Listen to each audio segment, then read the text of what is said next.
Hello दोस्तों, स्वागत है आप सभी का आज क्लास में। ये आपका प्रैक्टिस सेट नंबर 20 है जो कि आपका यूपी कांस्टेबल के लिए है। तो चलिए शुरू करते हैं प्रैक्टिस सेट नंबर 20। देखते हैं पहला क्वेश्चन क्या है। क्वेश्चन नंबर 1 दिया है, देखिए क्यूब रूट में दे रखा है 0.2 3 माह दे रखा है और 0.04 3 माह दे रखा है। ठीक है, ये भी आपका नीचे इस तरह से दे रखा है, आपको इसको सॉल्व करना है। तो इसको सॉल्व कैसे करेंगे, तो देखिए इसको लिख सकते हो आप 0.2 को लिख सकते हो 0.2 का होल क्यूब, और इस पूरे को लिख सकते हो आप 0.04 का होल क्यूब। ठीक है, बटे में कितना आ जाएगा, बटे में आपका 0.4 का होल क्यूब है। इसमें से आप क्या करिए, दो कॉमन ले लीजिए। जब सब में से दो कॉमन लेंगे तो यहाँ पे आपका दो इसमें से कॉमन आएगा, दो इसमें से, दो इसमें से। ठीक है, तो यहाँ पर कितना 8 कॉमन आ जाएगा, बाहर बाहर कितना आ जाएगा 8, और अंदर कितना बचेगा 0.2 का होल क्यूब। जब इसमें से 8 दो सब में से कॉमन लोगे तो यहाँ कितना बचेगा 0.04 का होल क्यूब अंदर बचेगा। ठीक है, अब इस पूरे से ये वाला पूरा खत्म हो जाएगा, कट जाएगा एक बार। अंदर कितना बचेगा, अंदर बचेगा आपका क्यूब रूट में 1/8। 1/8 का क्यूब रूट कितना आएगा 1/2। 1/2 का मतलब कितना होता है 0.5। ऑप्शन नंबर ए आपका राइट आंसर बनेगा। क्वेश्चन नंबर 2 देखिएगा, वह बड़ी से बड़ी संख्या क्या है जिसे 522, 1276 और 1624 में पूरा भाग हो जाए। यानी कुल मिलाकर आपको इसका क्या चाहिए, मासापा चाहिए, एचसीएफ चाहिए। चूँकि तीनों संख्याएं आपकी बड़ी बड़ी हैं तो इनका मासापा कैसे निकाल सकते हो, या तो आप ऑप्शन सहायता से चेक कर सकते हो। इनमें सबसे बड़ी संख्या कौन सी है 58। इन तीनों ऑप्शन में सबसे बड़ी संख्या कौन सी 58 है। 58 से आप इसमें भाग करके चेक करेंगे तीनों संख्याओं को, तो तीनों संख्याएं पूरी विभाजित हो जाएंगी। तो इस तरीके से इसका मासापा जो बनेगा वो 58 बनेगा। लेकिन इसमें ऑप्शन नंबर डी भी दे रखा है, इनमें से कोई नहीं। तो अब आपको ऐसी कंडीशन में क्या करना पड़ेगा, आपको इसका एक्चुअल मासापा निकालना ही पड़ेगा। तीन संख्या बड़ी हैं तो इसको आप भाग विधि से इसको सॉल्व करेंगे। भाग विधि से क्या सॉल्व करते हैं, तीन संख्या दे रखी है 522, 1276 और आपका 1624। तो दो संख्या को लिए 522 का भाग करिए पहले 1276 में, 2 बार चला जाएगा तो ये हो जाएगा 1044। कितना शेष पर बचेगा, यहाँ बचेगा आपका 232 शेष पर बचेगा। ठीक है, 232 का भाग किसमें देंगे 522 में, जो कि आपका 2 बार जाएगा तो ये 464 हो जाएगा। कितना शेष पर बचेगा आपका 58 शेष पर बचेगा। 58 भाग 232 में करेंगे तो आपका ये 4 बार पूरा कट जाएगा। ठीक है, 58 से पूरा कट गया। अब 58 का भाग किस में देना पड़ेगा, जो तीसरी संख्या बची थी उसमें देना पड़ेगा। यानी 58 का भाग करिए 1624 में। ये तरीका कौन सा होता है, भाग विधि से मासापा निकालने का तरीका होता है। 58 भाग इसमें देंगे तो 58 से 2 बार भाग जाएगा, 58 दूनी 116। कितना बचेगा 6 यहाँ बचेगा, और आपका ये 4 यहाँ बचेगा, 4 उतार लेंगे।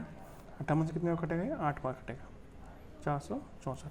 यानी 58 से ये वाली संख्या भी पूरी कट गई, और 58 से ये संख्या भी पूरी कटी गई थी। तो इस पूरे का जो मासापा बनेगा वो कितना बनेगा, मासापा जो बनेगा एचसीएफ वो बनेगा आपका 58। ठीक है, ऑप्शन नंबर सी आपका एकदम क्लियर हो जाएगा। क्वेश्चन नंबर 3 देखिएगा। तीसरा क्वेश्चन है, 45 सेंटीमीटर ऊंचाई और 4 सेंटीमीटर व्यास वाले ठोस धातु बेलन को बनाने के लिए 6 सेंटीमीटर व्यास वाले कितने ठोस गोलों को पिघलाना पड़ेगा। यानी ये वाला जो बेलन बनाने के लिए ऐसे कितने गोले पिघलाने पड़ेंगे। ठीक है, तो यानी इसमें कॉन्सेप्ट क्या काम करता है कि जो बेलन का आयतन होगा वो छोटे छोटे गोलों के आयतन के बराबर होगा। तो बेलन का आयतन का फॉर्मूला क्या होता है, बेलन का होता है पाई r²h, और जो गोले का होता है वो क्या होता है फॉर्मूला 4/3 पाई r³। ठीक है, ये फॉर्मूला होता है।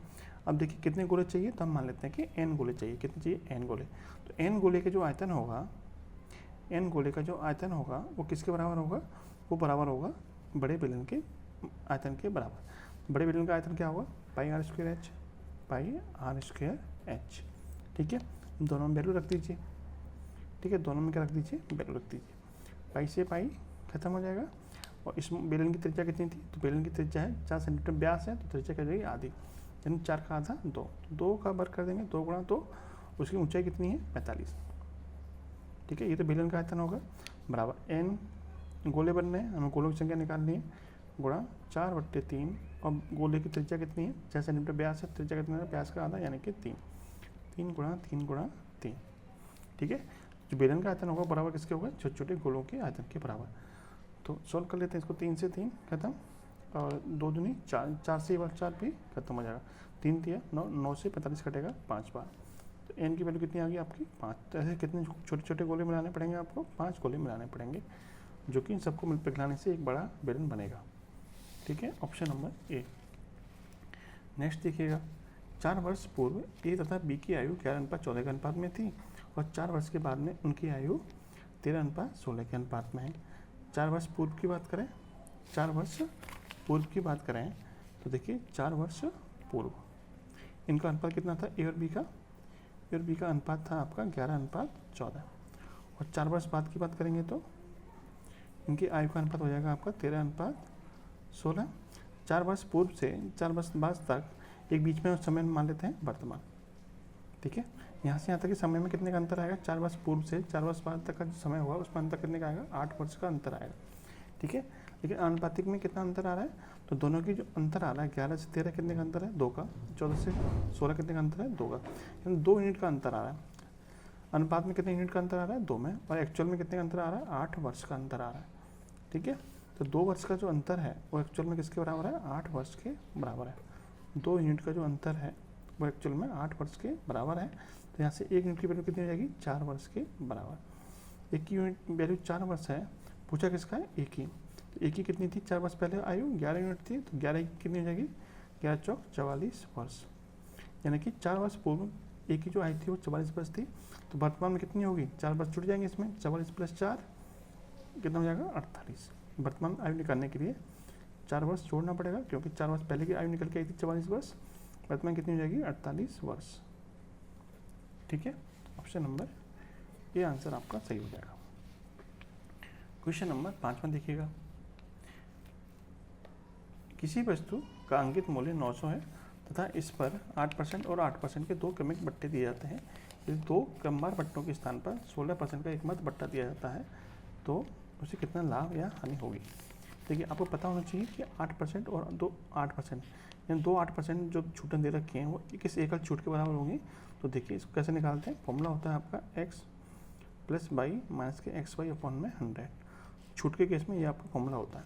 तो 8 + 8 - के 8 × 8/100, तो 8 और 8 16, 16 में से कितना घटेगा, 8 8 64/100, यानी कि 0.64 घटेगा, यानी कि 15.36%। यानी जब वो 2 लगातार छूटें देगा तो उसे कुल मिला कितनी छूट देनी पड़ेगी, 15.36% की छूट देनी पड़ेगी, और एकल छूट कितनी है, 16% की। कुल मिला के अंतर कितने का आ रहा है, तो 16 में से इसको घटाएंगे तो अंतर कितने का आएगा, 16 - के 15.36 बराबर 0.64% का अंतर आएगा। कितने परसेंट का अंतर आएगा, 0.64% का अंतर आएगा। यानी जब वो 2 छूटें दे रहा है तो उसको इतनी छूट देनी पड़ेगी, और जो एकल छूट दे रहा है तो उसे 16% की छूट देनी पड़ेगी। दोनों में अंतर किसकी वजह से आ रहा है, दोनों का अंतर निकालेंगे तो 0.64% का अंतर आ रहा है, यानी उससे इतना अधिक हानि होगी। कितने परसेंट की अधिक हानि होगी, जब वो इन 2 छूटों के स्थान पर अकेले एक छूट देगा तो इसका वैल्यू निकाल दीजिए, कितने पे, 900 पे। 900 पे कितनी हानि होगी, कितने परसेंट की, तो 0.64% की हानि होगी। ठीक है, 0.64% की हानि होगी। सॉल्व कर लेंगे इसको, 2 0 से 2 0 खत्म, 9 का गुणा इसमें करेंगे तो 9 चौक 36, हासिल के 3, 9 चौक 54 3, 57, 57.6 रुपये की पॉइंट यहाँ पे आएगा। 5.76 रुपये की क्या होगी, उसकी हानि होगी। ठीक है, कब, वो जब 16% की एकल छूट देगा तब। यदि वो 8% की छूट देगा तो उसे इतने का लाभ होता, लेकिन जब वो एकल छूट देगा तो उसे इतने की हानि होगी। ठीक है, ऑप्शन नंबर बी। चलिए क्वेश्चन नंबर 6 देखिएगा, ए और बी एक काम को 12 दिन में, बी और सी 8 दिन में, और सी और ए 6 दिन में कर सकते हैं। तो बी अकेला उसे कितने दिन में कर सकता है। देखिए, ए और बी करते हैं 12 दिन में, बी और सी करते हैं 8 दिन में, और सी और ए करते हैं आपके 6 दिन में। तीनों का एलसीएम निकाल लीजिए, कितना आ जाएगा, 24 यूनिट। कुल जो काम है वो कितना है, 24 यूनिट है। ठीक है, तो बी और बी एक दिन में कितना काम करते होंगे, 2 यूनिट। बी और सी एक दिन में करते हैं 3 यूनिट, सी और ए करते हैं एक दिन में 4 यूनिट। ठीक है, 24 में 12 का भाग करेंगे तो आएगा, 24 में 8 का भाग करेंगे 3 आएगा, और 24 में 6 का भाग करेंगे तो 4 आएगा। इन तीनों का अलग एक एक दिन का काम निकल के आ जाएगा। इन तीनों को जोड़ लीजिए तो ए आपका 2 बार आएगा, तो 2 कॉमन ले लीजिए, ए + बी + सी। तीनों का जो एक दिन का काम है वो कितना है, 2 और 3 5 और 4 9 यूनिट है। यहाँ से ए + बी की वैल्यू निकाल लीजिए, कितनी आ जाएगी, 9/2, यानी कि 4.5 यूनिट पर डे। तीनों लोग मिलके एक दिन में कितना काम करते हैं, 4.5 यूनिट काम करते हैं। ठीक है, जिसमें से ए और बी पूछा किसका, बी का पूछा है। तो ए और सी का एक दिन का काम कितना है, 4 यूनिट है। ए और सी का एक दिन का काम कितना है, 4 यूनिट है। यहाँ से बी का काम निकाल सकते हो, एक दिन का कितना आएगा, 4.5 में से 4 घटा देंगे तो 0.5 आएगा। ए से ए खत्म, सी से सी घटाने पे ए से ए खत्म हो जाएगा, सी से सी खत्म हो जाएगा। बी का एक दिन का काम आ गया 0.5 यूनिट। अब पूछा कि बी अकेला पूरे काम कितने में खत्म कर देगा, पूरा काम कितना है 24 यूनिट। बी को कितना समय लगेगा, तो बी को समय लगेगा, कुल काम कितना है 24 यूनिट, और बी का एक दिन का काम कितना है 0.5। सॉल्व कर लेंगे, 5 पॉइंट हटेगा, 0 ऊपर चला जाएगा, 5 से काटने कितने में कटेगा 48वां। यानी बी को जो अकेला समय लगेगा वो कितना लगेगा, 48 दिन का समय लगेगा। Option number D. Question number 7 देखिएगा, 9 का स्क्वायर गुणा 4th रूट में दे रखा है 1296 मार्क्स के 254 बराबर क्वेश्चन मार्क गुणा 9 प्लस 151। देखिए सॉल्व करते हैं इसे। 9 का स्क्वायर कितना होता है 81 गुणा 1296 का 4th रूट कितना होता है 6 होता है, माइनस के 254 बराबर क्वेश्चन मार्क जब मान लेते हैं x गुणा 9 प्लस के 151। सॉल्व करिए, 6 एकम 6 8 6 48 254 प्लस के 151 इधर आएगा तो माइनस का 151 हो जाएगा। इधर कितना बचेगा आपका 9 गुणा x यानी कि 9x हो जाएगा। सॉल्व करिए, माइनस माइनस को जोड़ लीजिए तो इधर तो आपको 486 रहेगा, माइनस इन दोनों को जोड़ेंगे कितना हो जाएगा 1 और 4 5 और 15 प्लस ये हो जाएगा 40 हो जाएगा। ठीक है, इधर आएगा आपका 9x। 486 में 4 5 घटाएंगे कितना बचेगा 81 बराबर 9x। 9 से काटिए 9 बार, यानी x की जो वैल्यू आ जाएगी वो कितनी जाएगी 9 आ जाएगी। क्वेश्चन में r के स्थान में कितना आएगा 9 आएगा। Option number B. ठीक है, 8वां क्वेश्चन देखिए, किसी संख्या की 40 विद्यार्थियों की किसी कक्षा के 40 विद्यार्थियों की औसत आयु 15 वर्ष थी। 40 का औसत कितना था 15 था। 10 नए विद्यार्थी के प्रवेश करने के उपरांत औसत आयु में 0.2 वर्ष की वृद्धि हो जाती है, तो नए विद्यार्थी की औसत आयु कितनी होगी। देखिए मैंने आपको कई बार बताया है औसत वाले सवालों में कि जो भी नए विद्यार्थी आ रहे हैं या फिर कोई छोड़ के जा रहा है, यदि वो जितना औसत था उतने के बराबर ही उतने के बराबर ही आयु को लेके आ रहे हैं तो पूरे औसत पे कोई फर्क नहीं पड़ेगा। यानी जो भी नए विद्यार्थी आ रहे थे उनको 15 तो लाना ही पड़ेगा, सबको 15 जो औसत है वो 15 वर्ष तो उनको अपनी आयु को लानी ही पड़ेगी सबको। ठीक है, 10 विद्यार्थी हैं तो उन्हें कुल मिला के कितनी आयु लानी पड़ेगी, तो 150 वर्ष तो उनको अपनी आयु का योग के बराबर तो लाना ही पड़ेगा। और उनके आने से कितना बढ़ गया 0.2 बढ़ गया। 0.2 क्या है सबके औसत में बढ़ गया, तो कितना और एक्स्ट्रा लेके आए होंगे वो 0.2 कितने लोगों पे बढ़ा है, तो 40 तो पहले से थे 10 वो खुद हो गए, यानी 50 लोगों पे 0.2 बढ़ गया। तो कितना बढ़ गया, आप कहेंगे 10 वर्ष और सबका बढ़ गया। ठीक है, यानी 10 वर्ष वो एक्स्ट्रा लेके आए होंगे जो नए 10 विद्यार्थी आए हैं वो। कुल मिला के वो सब कितने लेके आए, कितनी आयु लेके आए, तो 150 तो वो औसत के बराबर औसत को मेंटेन करने के लिए लेके आए, प्लस 10 एक्स्ट्रा लेके आए थे जिसकी वजह से सबका औसत 0.2 बढ़ गया। कुल मिला के वो कितना लेके आए, तो आप कहेंगे 160 लेके आए। कितना 160 लेके आए, जिसकी वजह से औसत आपका 0.2 बढ़ गया है। तो सभी का औसत पूछा था, नए विद्यार्थियों को औसत पूछा था, तो नए विद्यार्थी कितने आए 10 आए, लेके कितना 160 है, तो औसत कितना हो गया 160 में 10 से भाग कर दीजिए कितना हो जाएगा 16 वर्ष। तो जो नए विद्यार्थी आए वो कितने वर्ष लेके उनका औसत कितना है, तो उनका औसत है 16 वर्ष। ठीक है, ऑप्शन नंबर बी। नेक्स्ट देखिएगा, एक धनराशि चक्रवृद्धि ब्याज की दर से 6 वर्ष में 2 गुनी जाती है। 6 वर्ष में कितनी हो जाती है, आप कहेंगे 2 गुनी हो जाती है। पूछा कितने समय में वो अपने आप की 8 गुनी हो जाएगी। ठीक है, इस तरह सवालों में मैंने आपको बताया था कि जो समय आपको यहाँ पे दे रखा है कितने गुना दे रखा है 8 गुना, तो इसको आपको इसकी घात के रूप में लिखना होगा। तो 8 को हम 2 की पावर के रूप में कैसे लिखेंगे, 2 की पावर 3। जो घात आती है उसका गुणा हमें किससे करना पड़ता है, समय से। 3 छक्के 18, तो जो समय आएगा वो आपका इस गोले के अंदर आएगा। यानी कि 6 वर्ष में वो 2 गुनी हो रही है, तो 8 गुनी कितने वर्ष में होगी, तो आपके 18 वर्ष में होगी। मैंने आपको क्या बताया कि पहले आपको जो दे रखा है 6 वर्ष में 2 गुनी होगी, इस तरह से लिख लीजिए। कितने समय में 8 गुनी हो जाएगी, तो 8 की कंपेयर करेंगे हम 2 से, तो 2 को जो 8 है 8 को हम 2 के रूप में लिखेंगे, 2 के रूप में लिखेंगे, 2 की पावर 3 के रूप में लिख सकते हैं इसको। तो जो घात है घात का गुणा कैसे करते हैं, समय से करते हैं। 6 3 18, कितने वर्ष में वो 6 गुनी हो जाएगी, सॉरी 8 गुनी हो जाएगी, तो 18 वर्ष में वो 8 गुनी हो जाएगी। ठीक है, नेक्स्ट देखिए, क्वेश्चन दिया है 15 वस्तुओं का क्रय मूल्य 10 वस्तुओं के विक्रय मूल्य के बराबर है। देखिए 15 का जो क्रय मूल्य है यानी कि CP है वो 10 के SP के बराबर है। SP क्या है विक्रय मूल्य, CP क्या है क्रय मूल्य। यहाँ से CP और SP का रेशियो निकाल लीजिए 10/15। यानी कि 10 वाली जो चीज़ है वो कितनी बेची जा रही है, 15 में बेची जा रही है, कितने के लाभ पर, 5 के लाभ पर बेची जा रही है। 10 क्या है CP, 15 क्या है SP। 10 वाली चीज़ 15 में बेची जा रही है, यानी कि 5 के लाभ पर बेची जा रही है। कितने % का लाभ होगा, प्रतिशत लाभ बराबर होता है लाभ बट्टे में क्रय मूल्य गुणा 100। लाभ है 5 का, क्रय मूल्य कितना है 10, गुणा कर दीजिए 100 का, कितना आ जाएगा आपका 50%। कितने % के लाभ पर बेची जा रही है, तो 50% के लाभ पर बेची जा रही है। क्वेश्चन नंबर 11 देखिएगा। यदि किसी संख्या को 133 से विभाजित किया जाता है तो शेष 21 बचता है। यदि किसी संख्या n को, मान लीजिए संख्या क्या हमारी n, इसको जब हम 133 से विभाजित करते हैं तो शेष पर कितना बचता है, तो आप कहेंगे 21 बचता है। फिर यदि उसी संख्या को n को जब हम 19 से विभाजित करेंगे तो शेष पर कितना बचेगा। इस तरह सवाल में कैसे निकालते हैं, तो जो शेष फल आपको पहले दे रखा है उसी में आप उस नए भाजक से भाग कर दीजिए। तो जब हम 21 में 19 से भाग करेंगे तो शेष पर कितना आएगा, तो आप कहेंगे शेष फल आएगा 2। तो यही आपका आंसर बनेगा। जो आपका शेषफल पहले बचता था उसी शेषफल में आप नई भाजक से भाग कर दीजिए, जो शेषफल आएगा वही शेषफल आपका राइट आंसर होगा। तो 21 में जब 19 से भाग करेंगे शेषफल कितना आएगा, 2 आएगा। ठीक है। क्वेश्चन नंबर 12 आप छोड़ दीजिए, क्वेश्चन में थोड़ा मिस्टेक है इसमें। ठीक है, यदि आप लोग कर सकते हो तो आप लोग कमेंट बॉक्स में बताना, बस मेरे हिसाब से इस क्वेश्चन में थोड़ी मिस्टेक दे रखी। ठीक है, ये क्वेश्चन आपके लिए। क्वेश्चन नंबर 13 में देखिएगा।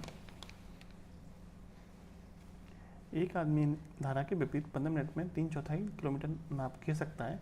उसी दूरी को वापस तय करने में 10 मिनट का समय लगता है। उसकी चाल का और धारा की चाल का अंतर बताइए। आपको पता होना चाहिए कि दूरी क्या है, दोनों कंडीशन में समान है। 3/4 जा रहा है, 3/4 वापस ही आ रहा है। जब दूरी समान होती है तो जो चाल का रेशियो होता है उसका विपरीत होता है समय का रेशियो। ठीक है, तो आपको समय दे रखा है और आपको पता होना चाहिए धारा की विपरीत दिशा में। धारा की विपरीत दिशा में जाएंगे तो जो चाल होगी वो क्या होगी, नाप की चाल आप मान लीजिए कि A है और धारा की चाल क्या है, B है। तो धारा की विपरीत दिशा में चाल बनेगी वो क्या बनेगी, A माइनस के B बनेगी। और धारा की अनुकूल दिशा में चाल बनेगी वो क्या बनेगी, आपकी A प्लस B बनेगी। ठीक है, A प्लस B बनेगी। अब आपको क्या है, धारा की विपरीत दिशा में टाइम दे रखा है 15 मिनट। ठीक है, धारा की विपरीत दिशा में टाइम दे रखा है 15 मिनट और अनुकूल दिशा में टाइम दे रखा है 10 मिनट। आपको बताया मैंने आपके कि जब निश्चित दूरी दे रखी हो तो जो समय का अनुपात होता है उसका विपरीत होगा चाल का अनुपात। तो इनके समय का अनुपात कितना दे रखा है, 15:10 दे रखा है। तो चाल का अनुपात कितना हो जाएगा, 10:15 हो जाएगा। तो 10:15, ये 15 समय किसका था, विपरीत दिशा में। 10 समय किसका था, अनुकूल दिशा में।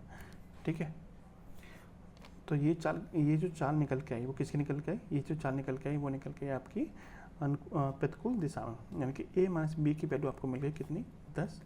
तो A प्लस B की वैल्यू कितनी होगी, हो जाएगी आपकी 15। ये चाल ही तो थी, चाल निकल के आई अनुकूल दिशा में, चाल निकल के आई आपकी अनुकूल दिशा में निकल के आएगी चाल आपकी 15, प्रतिकूल दिशा में चाल निकल के आई 10। ठीक है, A माइनस B की वैल्यू 10 है, A प्लस B की वैल्यू 15 है। ये दोनों समीकरण की सहायता से हम A और B की वैल्यू निकाल सकते हैं। तो A की वैल्यू निकालेंगे, A की वैल्यू कैसे निकालते हैं, दोनों को जोड़ के आधा कर दीजिए। 10 प्लस 15, 10 प्लस 15 कितना होता है 25, 25 का आधा 12.5। B की वैल्यू कैसे निकालेंगे, दोनों का अंतर करके आधा कर दीजिए। 15 और 10 का अंतर कितना होता है 5, 5 का आधा करेंगे तो 2.5 है। दोनों का अनुपात पूछा था, उस चाल का और धारा का। नाप की चाल A है, धारा की चाल B है। अनुपात निकाल लीजिए, A अनुपात B, यानी कि 12.5 अनुपात 2.5। 2.5 से 1 बार कटेगा, 2.5 से 5 बार कटेगा, 5:1। दोनों की चाल का जो अनुपात निकल के आएगा वो निकल के आएगा 5:1। ऑप्शन नंबर डी आपका राइट आंसर होगा। क्वेश्चन नंबर 14 में देखिए, यदि सुरेश किसी स्टेशन A से B की यात्रा 36 किलोमीटर प्रति घंटे की चाल से करता है और वह 45 किलोमीटर प्रति घंटे की चाल से वापस लौट आता है, तो पूरी यात्रा के लिए औसत चाल क्या होगी। जब दोनों स्थानों के बीच की दूरी समान दे रखी हो तो जाते टाइम चाल x है, लौटते टाइम चाल y है, तो औसत चाल का फॉर्मूला क्या होता है, एवरेज स्पीड बराबर होता है 2xy अपॉन में x प्लस y। फॉर्मूला लगा दीजिए, वैल्यू 2 गुणा x जाते टाइम 4 है 36, आते टाइम कितनी है 45, और x प्लस वाई दोनों को जोड़ेंगे कितना जाएगा 81। ठीक है, तो 5 से 9 से काटिए, 45 कटेगा 5 बार, 9 से कटेगा 9 बार, 9 से 36 कटेगा 4 बार, 4 पंजे 20 दूनी 40। स्पीड कितनी हो जाएगी, एवरेज स्पीड 40 किलोमीटर प्रति घंटा। ऑप्शन नंबर ए आपका राइट आंसर होगा। ठीक है, बस फॉर्मूले में वैल्यू रखनी थी। चलिए नेक्स्ट देखिए, क्वेश्चन कह रहा है किसी संपत्ति का मूल्य प्रतिवर्ष 5% दर से घट रहा है, कम हो रहा है। यदि उसका वर्तमान मूल्य 41, 15, 40 है तो 3 वर्ष पहले उसका मूल्य क्या था। मान लेते हैं कि 3 वर्ष पहले जो उसका मूल्य था x था, हर वर्ष 5% दर से घट रहा है, तो अगली 1 साल के बाद कितना हो जाएगा 5% कम हो जाएगा, यानी कि 100 - 5 यानी कि 95/100 हो जाएगा। फिर अगले साल फिर 5% घटेगा, फिर 95/100 हो जाएगा, और फिर अगले साल 5% घटेगा तो 95/100 हो जाएगा। 3 साल घटने के बाद में जो वर्तमान वैल्यू कितनी है, तो वो है आपकी 41, 15 और 40, ठीक है, यानी 4,11,540। बस इसको सॉल्व करना है हमें, एक्स की वैल्यू निकालनी है। तो 5 से काटिए 19 बार कटेगा, 5 से 20 बार कटेगा, 19, 20, 19 और 20, ठीक है। ये हो जाएगा आपका x गुणा 19/20 गुणा 19/20 गुणा 19/20, ठीक है, बराबर 4,11,540। सॉल्व करिए आगे, 19 से काटिए, 19 से कितने कटेगा आपका, 19 दूनी 38, 3 बचेंगे, 19 से कम 19, 12 बचेंगे, और 19 के 114 और 11 बचेंगे, 19 के 114, ठीक है। 19 से फिर काटिए, 19 से कम 19, 2 बचेंगे, और 19 से कम 19, 19 चौक 76, 19 से 60 बार कटेगा, ठीक है। 2 दूनी 4 दूनी 8, 8 से 48, एक्स की वैल्यू कितनी जाएगी, 48/30, ठीक है। 48 पे कितना आएगा, 48 पे आएंगे 4 जीरो, सॉरी 1 2 3 4 जीरो आएंगे, ठीक है। कितना आएगा, 4,80,000। ऑप्शन नंबर डी आपका राइट आंसर होगा। क्लियर। क्वेश्चन नंबर 16 में देखिए, ये आपकी 4 भिन्नें दे रखी हैं, कौन सी भिन्न सबसे बड़ी है, सबसे बड़ी भिन्न हमें बतानी है। तो जब आप इसको गौर से देखेंगे तो आपको इन दोनों अंश और हर का अंतर क्या है, यहाँ पे 2 है, यहाँ पे भी 2 है, यहाँ भी 2 है, और यहाँ भी 2 है, यानी चारों भिन्नों में अंश और हर के बीच का जो अंतर है वो क्या है, समान है। जब अंश और हर के बीच का जो अंतर है वो क्या हो, समान हो, तो सबसे बड़ी भिन्न कौन होगी, जिसका अंश सबसे बड़ा होगा। जिसका अंश सबसे बड़ा वो भिन्न सबसे बड़ी होगी। तो इन सब में सबसे बड़ा अंश किसका है, तो 19 सबसे बड़ा अंश है, तो सबसे बड़ी भिन्न भी कौन सी हो जाएगी, 19/21 ही हो जाएगी। कब, जब अंश और हर के बीच का अंतर समान हो, तो जिसका अंश बड़ा वो भिन्न बड़ी, जिसका अंश छोटा वो भिन्न छोटी, ठीक है। तो सबसे बड़ी भिन्न कौन सी हो जाएगी, 19/21, ऑप्शन नंबर ए। नेक्स्ट देखिएगा, कोई धनराशि साधारण ब्याज की किसी दर पर 3 वर्ष के लिए उधार दी गई है, इसे 2.5% वार्षिक अधिक दर पर उधार दिया गया होता तो उसे 540 रुपये अधिक ब्याज प्राप्त होता। उधार दी गई धनराशि कितनी थी। देखिए 2.5% ब्याज अधिक देना है, 2.5% अधिक ब्याज की दर पर उठा रहे हैं, तो हमें 3 साल में कितने रुपये अधिक मिल रहे हैं, 540 रुपये अधिक मिल रहे हैं। 2.5% वार्षिक का मतलब क्या है, 100 रुपये पर आपको 2.5 रुपये एक्स्ट्रा मिल रहा है। 2.5% वार्षिक का मतलब क्या है, जब यदि आपका मूलधन 100 है तो आपको 2.5 रुपये ब्याज एक्स्ट्रा मिलेगा 1 साल में। 3 साल में ब्याज कितना एक्स्ट्रा मिल जाएगा, 3 से गुणा कर दीजिए, यानी कि 7.5 रुपये आपको एक्स्ट्रा ब्याज मिल जाएगा। 7.5 रुपये आपको एक्स्ट्रा ब्याज मिल जाएगा कितने में, 3 साल में। लेकिन एक्चुअल मिल कितना रहा है आपको अधिक, 540 मिल रहा है। तो 7.5 यूनिट की जो एक्चुअल वैल्यू है वो 540 रुपये के बराबर है। पूछा क्या, धनराशि, धनराशि कितनी है हमारी, 100 यूनिट है, तो 100 यूनिट की वैल्यू कितनी होगी, तो 100 से काटिए, 7.5 से कितने को कटेगा, तो 540 बटे में 7.5 गुणा 100। इसको सॉल्व करेंगे, पॉइंट हटेगा बट ऊपर 0 हो जाएगा, और 25 दिया 75, 25 से कटेगा आपका ये, और 25 दूनी 50, और 25 से कम 25 के 150, ठीक है। और अच्छा मैं आपको नई पेज पर दिखा देता हूँ, यहाँ पर थोड़ी जगह कम है। देखिए 7.5 यूनिट की वैल्यू 540 है, तो 100 यूनिट की वैल्यू कितनी होगी, 540 बटे में 7.5 गुणा 100। पॉइंट हटेगा, ऊपर 0 हो जाएगा, 25 से काटे 25 दिया 75, 25 से कटेगा 25 दूनी 50, 4 बच्चे, 25 से कम 25, 15 बच्चे, 25 के 150, 3 से कटेगा आपका 72 बार, 72 गुणा 100 कितना हो जाएगा आपका 7500। ऑप्शन नंबर डी आपका राइट आंसर बन जाएगा, ठीक है। चलिए नेक्स्ट देखिएगा, 3 नल हैं ABC, एक टंकी को क्रमशः 12, 15 और 20 घंटे में भर सकते हैं, ठीक है। यदि नल ए पूरे समय खुला रहे और बी और सी बारी बारी से 1 घंटे के लिए खोले जाते हैं, तो टंकी कितने समय में भर जाएगी। देखिए ए भरता है 12 घंटे में, बी भरता है 15 और सी भरता है आपका 20 घंटे में। टंकी की क्षमता मान लेते हैं, तीनों का एलसीएम 12, 15, 20 का एलसीएम होता है 60 यूनिट। टंकी की क्षमता हमने मान ली 60 यूनिट है, जिसमें कि ए 12 घंटे में पूरी टंकी भर देता है, तो 1 घंटे में भरता होगा 5 यूनिट, ये घंटे में भरता है 4 यूनिट, और ये घंटे में भरता है 3 यूनिट, ठीक है। तीनों का 1-1 घंटे का हमने कार्य निकाल लिया, तीनों का 1-1 घंटे में कितना कितना भरते हैं, तो हमने निकाल लिया। यही इनकी क्षमता भी होती है। अब बोला है आपसे कि पहले ए को खोला जाता है, उसके साथ में 1-1 घंटे के लिए बी और सी को खोला जाता है। यानी शुरुआत किससे होगी, शुरुआत होगी ए से, और ए के साथ में पहले घंटे कौन काम करेगा, बी करेगा, फिर अगले घंटे ए के साथ में कौन काम करेगा, सी काम करेगा। पहले घंटे ए के साथ में बी और दूसरे घंटे ए के साथ में सी काम करेगा। यानी कि ए और बी मिलकर दोनों 1 घंटे में कितना काम कर देंगे, तो ए एक घंटे में करता है 5 यूनिट और बी एक घंटे में करता है 4 यूनिट। अगले घंटे ए करेगा 1 घंटे में 5 यूनिट और सी करेगा 1 घंटे में 3 यूनिट। कुल मिला के पहले घंटे कितना काम होगा 9 यूनिट और दूसरे घंटे कितना काम होगा 8 यूनिट काम होगा। कुल मिला के 2 घंटे में कितना काम हो जाएगा, तो 2 घंटे में काम हो जाएगा आपका 17 यूनिट। हमें काम करना कितना है 60 यूनिट काम करना है। तो 2 घंटे के कितने पेयर बन जाएंगे, 17 का भाग करिए 60 में, 17 तिया 51, यानी कि 3 पेयर बन जाएंगे। कितने पेयर बन जाएंगे 3 पेयर। तो 17 में 3 से गुणा करिए और 2 से में भी 3 से गुणा करिए, 2 तिया 6, यानी कि जो 6 घंटे होंगे उसमें कितना काम हो जाएगा 51 यूनिट काम हो जाएगा। 60 में से 51 यूनिट काम हो गया तो कितना काम बचा, आप काम बचा आपका 9 यूनिट। 9 यूनिट काम कौन करेगा, फिर अगले घंटे कौन काम करेगा, ए और बी मिलकर काम करेंगे। ए और बी 1 घंटे में कितना काम करते हैं 9 यूनिट। काम भी हमारा कितना बचा हुआ है 9 यूनिट काम बचा है। 6 घंटे में हमारा 91 यूनिट काम हो चुका है। अगले घंटे ए और बी मिलकर काम करेंगे जो कि 1 घंटे में 9 यूनिट काम करते हैं। कुल मिला के 7 घंटे में हमारा कितना काम हो जाएगा, तो 60 यूनिट काम हो जाएगा। कितने घंटे में 7 घंटे में 60 यूनिट काम हो जाएगा। हमें करना भी कितना था 60 यूनिट काम ही करना था। इससे टंकी क्या हो जाएगी हमारी पूरी भर जाएगी। टंकी कितने घंटे में भर जाएगी, तो 7 घंटे में पूरी भर जाएगी। ऑप्शन नंबर सी। नेक्स्ट देखिए, ए बी और सी ने मिलकर एक चारागाह 888 रुपये में किराए पर लिया।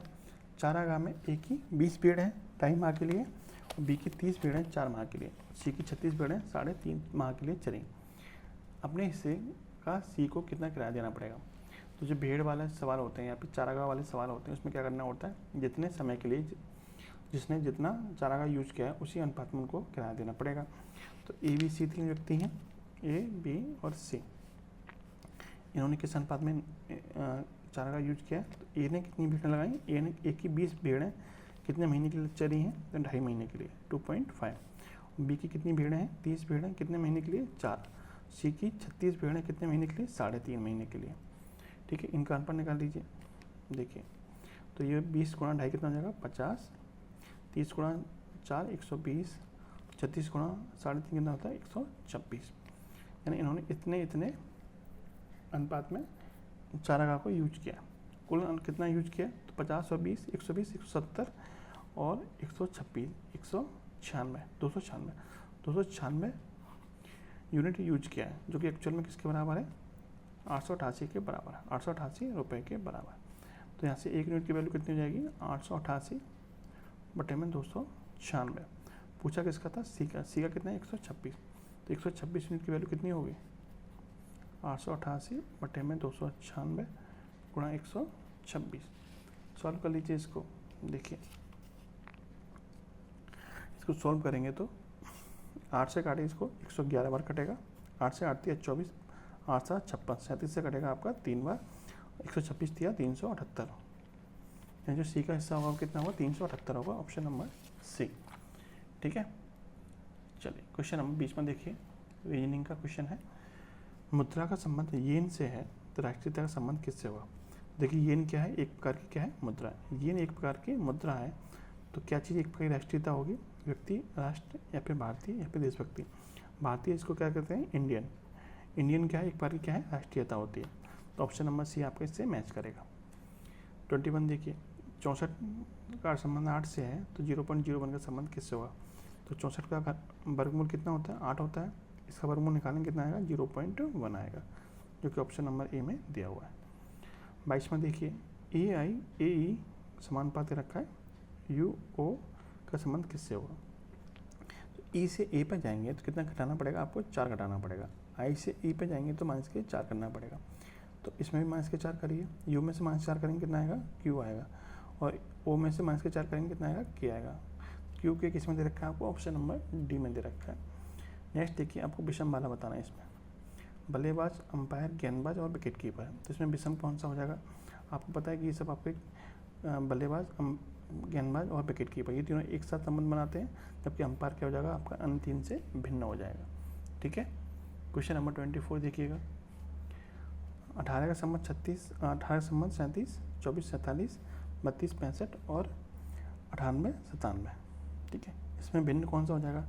देखिए 18 का डबल कितना होता है 36, 36 में 1 जोड़ देंगे 37 मिल जाएगा। 24 का डबल होता है 48, 48 में से 1 माइनस कर देंगे 47 मिल जाएगा। 32 का डबल होता है 64 प्लस 1 हो रहा है, 48 में 96 प्लस 1 हो रहा है। इन तीनों प्लस 1 हो रहा है, जबकि इसमें आपका माइनस के 1 हो रहा है, तो ये अन्य 3 से क्या हो जाएगा भिन्न हो जाएगा। ठीक है, 25 क्वेश्चन आपके लिए है, ठीक है। ये आपकी सीरीज दे रखी है, इसको आप कमेंट बॉक्स में बताना इसका राइट आंसर क्या होगा, ठीक है। इस तरह क्वेश्चन मैंने आपको कराए हैं। चलिए नेक्स्ट देखिए, क्वेश्चन नंबर 26 देखिए। राजन ने अपने घर से चलना शुरू किया और 2 किलोमीटर पूर्व की ओर गया। इसका डायग्राम बना लेते हैं। देखिए आपको पता ही है कि ये आपका ईस्ट होता है यानी पूरब होता है, ये पश्चिम, ये उत्तर और ये आपका दक्षिण होता है, ठीक है। डायग्राम बनाते हैं इसका। राजन ने अपने घर से चलना शुरू किया, मान लीजिए ये उसका घर है और 2 किलोमीटर कहाँ जाता है, पूरब की ओर जाता है। फिर उसके बाद दाएँ मुड़ जाता है और 3 किलोमीटर चलता है। दाएँ मुड़ेगा 3 किलोमीटर चल जाएगा, फिर दोबारा दाएँ मुड़ेगा और 3 किलोमीटर चल जाएगा, दोबारा दाएँ मुड़ेगा तो 3 किलोमीटर चल जाएगा, ठीक है। यहाँ से यहाँ तक की दूरी 2 हो जाएगी और एक एक्स्ट्रा आपका चल जाएगा, ठीक है। फिर दोबारा दाएँ मुड़ता है, कितना चलता है, 3 किलोमीटर, यहाँ पहुँच जाएगा, क्योंकि यहाँ पे यहाँ तक दूरी 3 है तो ये भी दूरी 3 होगी, यानी इसके बिल्कुल सामने पहुँच जाएगा। फिर वह दाएँ मुड़ा है और 1 किलोमीटर चला है, कहाँ पहुँच गया, बिल्कुल उसके ऊपर ही पहुँचा, यानी अपने घर पे ही पहुँच गया। फिर कह रहा है कि अंत में दाएँ मुड़ने के बाद वह फिर 1 किलोमीटर चलता है, दाएँ मुड़ता है और 1 किलोमीटर चल जाता है, ठीक है। और बिंदु के पर पहुँच जाता है। जब वो वहाँ पहुँच गया तो वो किस दिशा में जाता है, ये दिशा कौन सी होगी, नीचे की तरफ, नीचे की तरफ दिशा कौन सी होगी, दक्षिण होगी। कौन सी होगी, दक्षिण होगी। ऑप्शन नंबर सी आपका राइट आंसर बनेगा, ठीक है। देखिए इस क्वेश्चन में दोबारा देखिए, इसमें थोड़ी मिस्टेक हुई है, दोबारा बना लेते हैं इसका डायग्राम। राजन ने अपने घर से चलना शुरू किया और 2 किलोमीटर पूरब की ओर गया, ठीक है। फिर उसके बाद दाएँ मुड़ गया और कितना चला, 3 किलोमीटर चला। फिर दोबारा दाएँ मुड़ा और कितना चला, 3 किलोमीटर चला, ठीक है। फिर दाएँ मुड़ा और कितना चला, 1 किलोमीटर चला, कितना चला, 1 किलोमीटर, क्लियर। फिर अंत में दाएँ मुड़ने के बाद फिर 1 किलोमीटर चला, फिर 1 किलोमीटर मुड़ चल जाएगा, 1 किलोमीटर यहाँ पे चला था, 1 किलोमीटर यहाँ चला था। फिर बिंदु के पर पहुँच जाता है, ये बिंदु कौन सा है, के है। पूछा क्या है, जब वो वहाँ पहुँचा तो किस दिशा में चल रहा था, ये दिशा आपसे पूछी थी किस दिशा की ओर चल रहा था, तो ये दिशा कौन सी थी, ये वाली थी, पूरब। कौन सी थी, पूरब थी। तो इसका आंसर जो होगा ऑप्शन नंबर बी होगा, ना कि सी होगा, ठीक है। चलिए क्वेश्चन नंबर 27, कथन और निष्कर्ष। कथन कह रहा है कुछ कागज कलम है, कुछ कागज क्या है, कुछ कागज कलम है, ठीक है। कुछ कागज क्या है, कलम है। फिर कह रहा है कि सभी पेंसिल कलम है, तो सभी पेंसिल वाला जो गोला है वो कलम के अंदर आएगा, कलम के अंदर आएगा पेंसिल वाला गोला, ठीक है। अब पूछा क्या है, निष्कर्ष क्या दे रहा है, कुछ कलम पेंसिल है, कुछ कलम पेंसिल है, तो बिल्कुल है, पहला निष्कर्ष आपका निकल रहा है, ठीक है। दूसरा देखिए कुछ कलम कागज है, कुछ कलम कागज है, तो ये वाला पूरा मैच कर रहा है, तो ये वाला क्या है, कुछ कलम कागज है, यानी दोनों ही निष्कर्ष आपके निकल रहे हैं। ऑप्शन नंबर सी। नेक्स्ट देखिएगा 28, 2, 4, 7, 12, 19 और 30, क्या संबंध है इसमें, आगे क्या आएगा, 2 से 4 पे जाएंगे, 2 जोड़ा है, फिर 3 जोड़ा है, फिर आपका 5 है, फिर 7 है, फिर आपका 11 है, आगे क्या आएगा। देखिए ये सभी क्या है, आपकी अभाज्य संख्या है, 2, 3, 5, 7, 11। अगली अभाज्य संख्या कितनी आएगी, 13 आएगी, 13 जोड़ेंगे 30 में तो कितना आएगा, 43। Option number C. Question number 29 देखिए, शब्द युग्म। सीमेंट का संबंध इमारत से है, तो आगे इस तरह का संबंध किस में दे रखा है, इमारत किससे बनती है, सीमेंट से बनती है। लेखक पुस्तक से बनता है, नहीं। बिजली तार से बनती है, तो नहीं। पेंसिल पेन से बनती है, नहीं। फर्नीचर लकड़ी से बनता है, तो बिल्कुल सही बात है, लकड़ी से ही बनता है। क्वेश्चन नंबर 30 देखिए, FJHL question mark LPNR। F से H पे जाएंगे 2 ऐड हुआ है, L से N पे जाएंगे तो 2 ऐड हो रहा है, इसका मतलब यहाँ पे भी आपका 2 ऐड होगा। H में 2 जोड़ेंगे कितना आएगा, J आएगा, शुरुआत किससे होगी, J से होगी, ठीक है।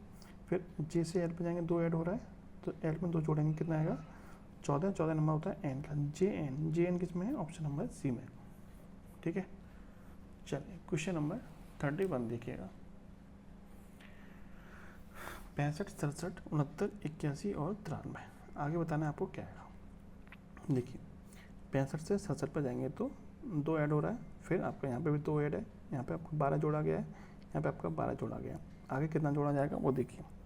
तो 2 को हम लिख सकते हैं, 2 को हम लिख सकते हैं 1 गुणा 2, ठीक है। इस वाले 2 को भी 1 गुणा 2, 12 को लिख सकते हैं हम 12 को 3 गुणा 4, 12 को भी 3 गुणा 4। तो आगे जो जोड़ा जाएगा वो कितना जोड़ा जाएगा, आगे जोड़ा जाएगा 5 गुणा 6 यानी कि 30। कितना जोड़ा जाएगा, 5, 1 गुणा 2 यानी 1 2 हो गया, 3 4 हो गया, आगे वाला कितना होगा, 5 6 होगा। कितना जोड़ा जाएगा, 30 जोड़ा जाएगा। 93 में 30 जोड़ दीजिए, कितना आएगा, 123। ऑप्शन नंबर बी आपका राइट आंसर होगा। 32 देखिएगा, X U P M question mark. तो एक्स से यू पे जाएंगे तो 3 माइनस के हो रहा है, फिर माइनस का कितना हो रहा है, तो यू से पी पे जाएंगे तो कितना माइनस हुआ 5, फिर कितना माइनस हुआ है, तो फिर माइनस के 3 हुआ है। आगे कितना माइनस करना पड़ेगा आपको, 5 में 3 5 3 5 माइनस के 5 माइनस करना पड़ेगा। तो 13 में से 5 घटाएंगे, एम में से 5 घटाएंगे, कितना आएगा 8। 8 नंबर किसका होता है, एच का होता है, ऑप्शन नंबर बी। चलिए क्वेश्चन नंबर 33 देखिए। शाम के समय रोहित ने सूर्य को चलना शुरू किया। शाम के समय की बात हो रही है, इसका मतलब शाम का समय सूर्य किधर को होगा, तो पश्चिम दिशा की ओर होगा। ठीक है, किधर होगा, पश्चिम दिशा की ओर होगा। ठीक है, शाम के समय रोहित ने सूर्य की ओर चलना शुरू किया। थोड़ी दूरी पर उसने उसका दोस्त मिल गया, मान लीजिए यहाँ पर उसका दोस्त मिल गया। दोनों अपने बाएं घूम जाते हैं, बाएं घूमेंगे इधर चलेंगे, बाएं घूम जाते हैं, वे थोड़ी देर रुके और फिर से अपने दाएं घूम गए। फिर से किधर घूम गए, वो दाएं घूम गए।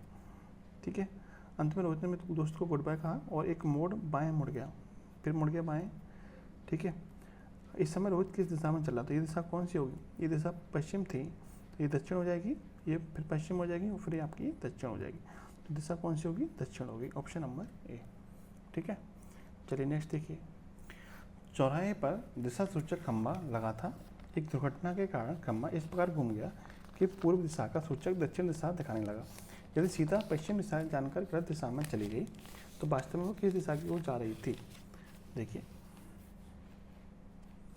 आपको पता है जो डायरेक्शन बनता है उस तरह से बनता है, ये पूरा होता है, ये वेस्ट, ये नॉर्थ और ये साउथ, यानी पूर्व पश्चिम उत्तर और दक्षिण। अब कह रहा है कि दुर्घटना होगी, दुर्घटना की वजह से क्या हो गया, जो पूर्व वाला था वो किसको दिखा रहा है, दक्षिण दिशा को दिखा रहा है। यानी जो पूर्व वाला था वो किधर घूम गया, दाईं तरफ घूम गया, यानी क्लॉकवाइज घूम गया, कितना 90 डिग्री। तो ये पूर्व वाला कहाँ पहुँच जाएगा, यहाँ पे। ये दक्षिण वाला किधर पहुँच जाएगा, यहाँ पे। और ये यहाँ पहुँच जाएगा डब्लू, और ये आपका नॉर्थ आ जाएगा आपका यहाँ पे। ठीक है, ये आपका इस तरह से घूम के पहुँच जाएगा। अब कह रहा है कि सीता जो थी वो पश्चिम दिशा की ओर जा रही थी, कहाँ जा रही थी, पश्चिम दिशा की ओर जा रही थी। तो अभी किस दिशा की ओर जाएंगी, तो ये आपका फिर इधर घूम जाएगा, ये आपका इस तरह से घूम जाएगा, इस तरह से घूम जाएगा ना। तो पश्चिम वाला कहाँ पहुँच जाएगा, आपका उत्तर दिशा में पहुँच जाएगा। कहाँ पहुँच जाएगा, उत्तर दिशा में। तो वो एक्चुअल में किस दिशा की ओर जा रही थी, तो उत्तर दिशा की ओर जा रही थी, ऑप्शन नंबर सी ऑप्शन आपका राइट आंसर बनेगा। यानी कुल मिला के 90 डिग्री आपका दाईं तरफ घूम गए सारे के सारे दिशाएँ। सारी दिशाएँ आपकी 90 डिग्री किधर घूम गई हैं, दाईं तरफ घूम गई हैं। ठीक है, ये पूर्व वाला दक्षिण में पहुँच गया, तो ये पश्चिम वाला कहाँ पहुँच जाएगा, उत्तर में पहुँच जाएगा। क्वेश्चन नंबर 35 देखिए, ये आपको शब्द दे रखा है, इसके अक्षरों का प्रयोग करके कौन सा नहीं बनाया जा सकता। ठीक है, तो आपको पता है सिंपल क्वेश्चन होते हैं इस टाइप के, तो कौन सा नहीं बन सकता इसमें। तो आपको यहाँ पे ए दिखाई दे रहा है, ए इसमें कहीं भी दिखाई नहीं दे रहा होगा, तो आपका ऑप्शन नंबर सी है वो आपका नहीं बन सकता है। ठीक है, चलिए नेक्स्ट देखिएगा कि कथन और निष्कर्ष। कथन और निष्कर्ष। कथन कह रहा है केवल प्रथम श्रेणी वाले को प्रवेश दिया जाए, केवल प्रथम श्रेणी वाले को प्रवेश दिया गया है। राम प्रथम श्रेणी वाला है। निष्कर्ष क्या निकल सकता है, राम को प्रवेश दिया गया है, इन्होंने बोला केवल प्रथम श्रेणी वाले को प्रवेश दिया गया है, और राम प्रथम श्रेणी वाला है, तो इसका मतलब राम को प्रवेश दिया गया है। दूसरा, केवल राम को प्रवेश दिया गया, तो ये तो कोई निष्कर्ष नहीं है। केवल आपका निष्कर्ष कौन सही है, ऑप्शन नंबर ए वाला सही है। ठीक है, और लास्ट क्वेश्चन देखिएगा, कथन और तर्क। क्या सरकार को अंतर्राष्ट्रीय खेलों पर भारी धन का खर्च बंद कर देना चाहिए। जो अंतर्राष्ट्रीय खेल होते हैं उन पर जो खर्चा होता है उसको बंद कर देना चाहिए। इसके पीछे क्या तर्क दे रखा है। हाँ, इस धन का उपयोग गरीबों को नियमन में किया जा सकता है। दूसरा, नहीं, खिलाड़ी इससे कुंठित हो जाएंगे और उन्हें अंतर्राष्ट्रीय एक्सपोजर नहीं मिलेगा। दूसरा तर्क आपका एकदम प्रबल है, पहला आपका तर्क प्रबल नहीं है। ठीक है, गरीबों के उन्नयन के लिए जरूरी थोड़ी यही खर्चा, यही जो धन है इसको यूज किया जाए। ठीक है, तो ये पहला तो आपका ठीक नहीं है, दूसरा आपका सही है। तो केवल 2 तर्क आपका निकलना है, दूसरा वाला ऑप्शन नंबर बी। तो ये था आज का प्रैक्टिस सेट नंबर 20। वीडियो आपको कैसी लगी कमेंट बॉक्स में जरूर बताना। जय हिंद, जय भारत।